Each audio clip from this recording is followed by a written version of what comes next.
Hello guys, it is fun to code and welcome to this short Python tutorial. In this video, we want to have a Python program that gets some numbers, adds them together, and prints the sum of them. So you can see right here, if we run the program, we can say like 5, 3, and 2, hit enter, and we get the result. We want to have this program. So how do we do it? We actually get the input, store it in a variable.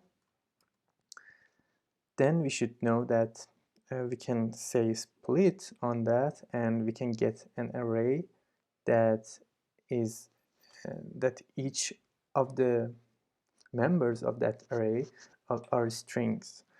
For example, in this case, we have an array that is the first member is 5, second member is 3, and the third member is 2. But they are all strings. And after that, we define a variable that holds the summation for us. And in a for loop, we add them together.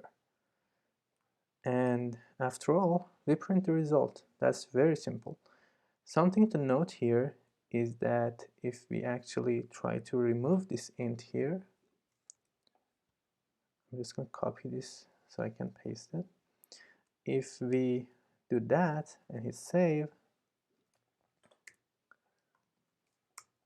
we get an error. That's because the types in Python for the addition operator should match. We cannot add a string with an integer. This is an integer, this is a string. They cannot be added together.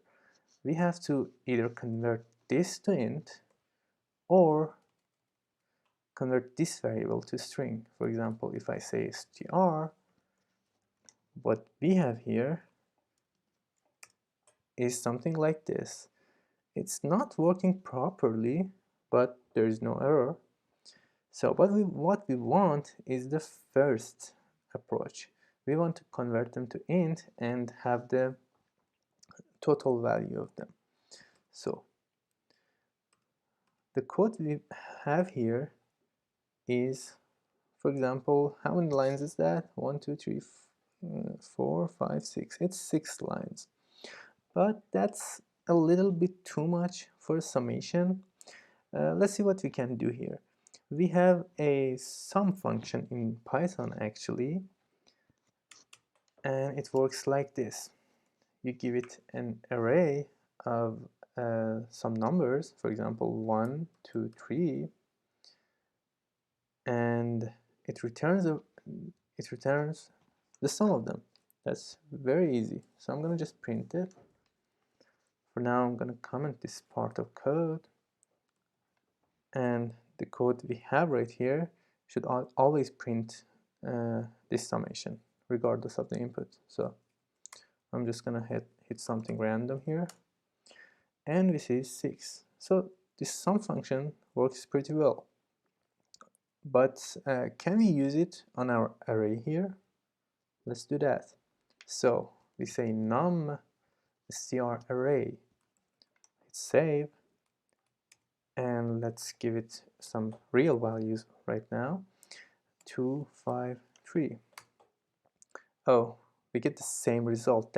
That's because sum expects an array of integers, but what we have right here is an array of strings.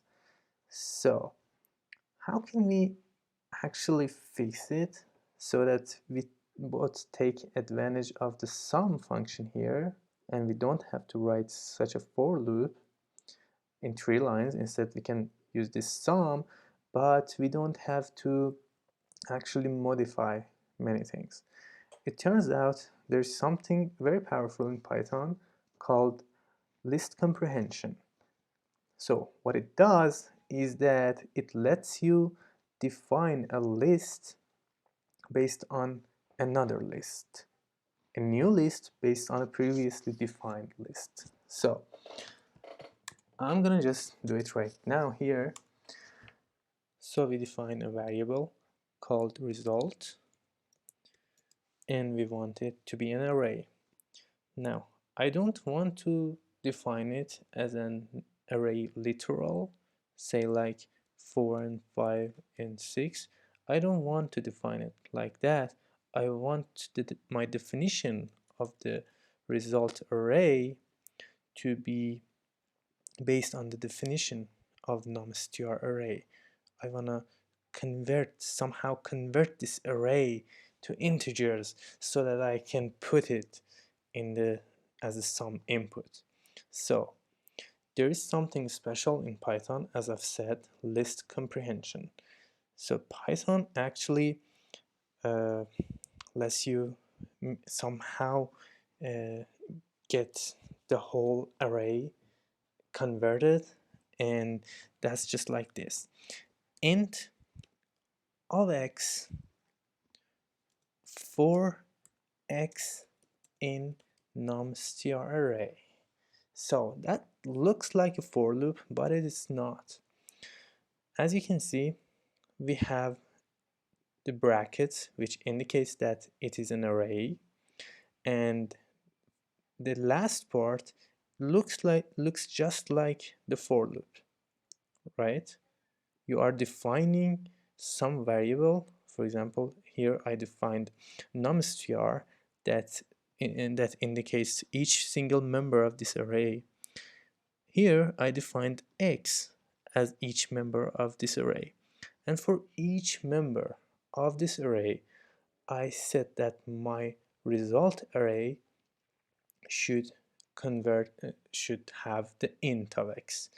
For every member of num_str array, I convert that member to int, and the whole array that I get is this result array. So I give this result array to sum, and what do I get?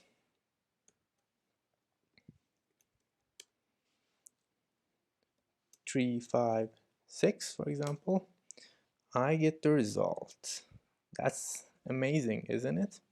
We have just one line here instead of 2 lines. But we can actually even go further. How can we do that? As you can see, I have defined a variable that was quite not needed. I can just copy and paste this value in here, and the code would just function properly. And with the result variable, I have done nothing but just getting the summation of it. So I can actually just remove this and say sum of this, and I wanna let us remove the whole thing, and I just want to print sum of the whole thing. So as you can see here, and the s, what is s? S is just the input function executed. So I'm gonna delete that as well and paste it here. So now you can see I have a single line of code that is still readable. Let us read it together. So it prints some value, it prints something, it prints the sum of this array. Now what is this array? This array is the input split by a space, and for each member converted to x, converted to int, I'm so sorry, for each member converted to int. So that's still readable, that's a single line of code and does exactly the same. You don't believe me? Let's try it. So 2, 3, 5, and we get 10. Thank you guys for watching. I hope you've enjoyed it.